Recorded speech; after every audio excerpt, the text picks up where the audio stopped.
Everyone, we're here for another quick conversation for the long haul of leadership with Todd Bolsinger. And in this quick conversation, we're going to talk about a quote from Michael Rhodes.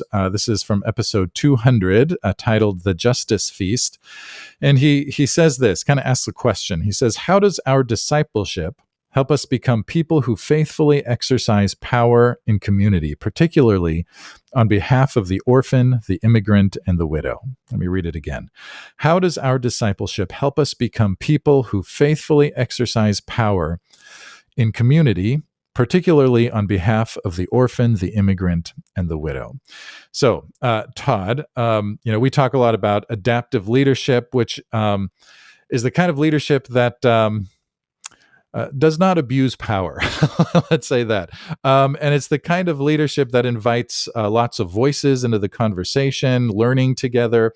And so maybe let's just start by saying something about power. If you would say something about how should we understand power?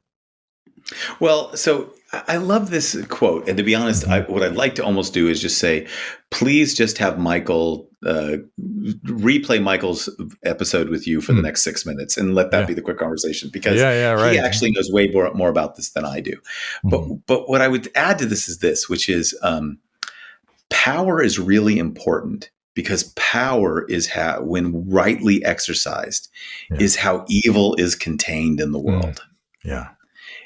So power can stop evil. It can stop bad things from happening. And even it doesn't even have to raise the level of evil, right? When you step into the middle of like a disagreement and you're the boss and you say, okay, let's treat each other better.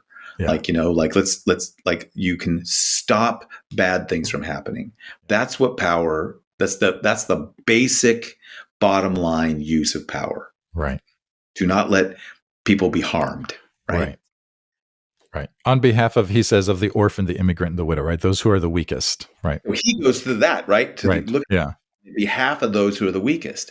Yeah. What adaptive leadership recognizes, though, is what we're wanting is transformation. Yeah. So power cannot transform anything. Right.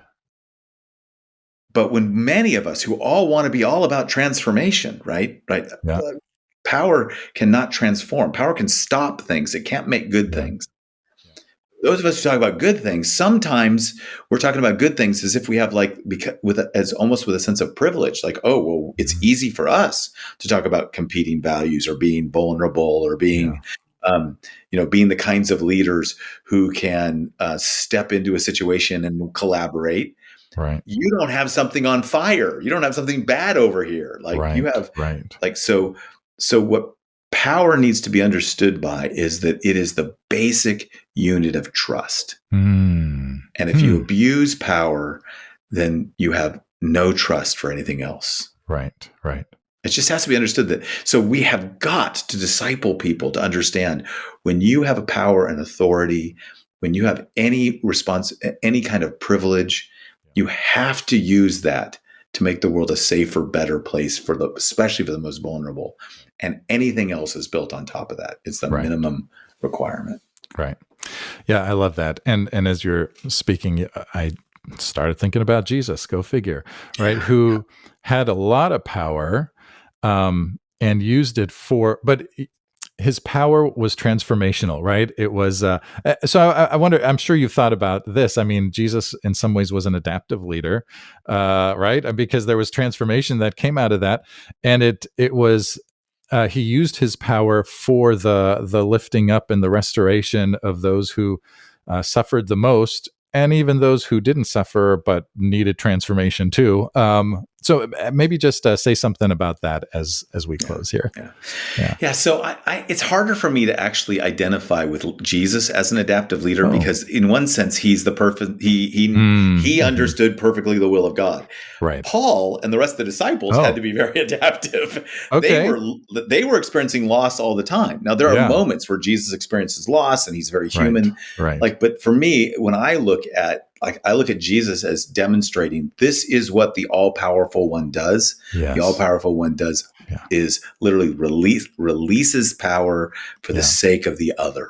Yeah.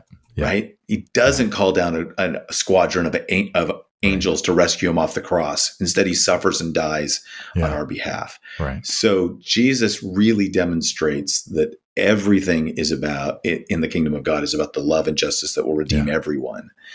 And that oftentimes what the rest of us have to do then is learn how to adapt and give up our old outmoded notions of power or authority or leadership in order to move forward. Yeah, that's good.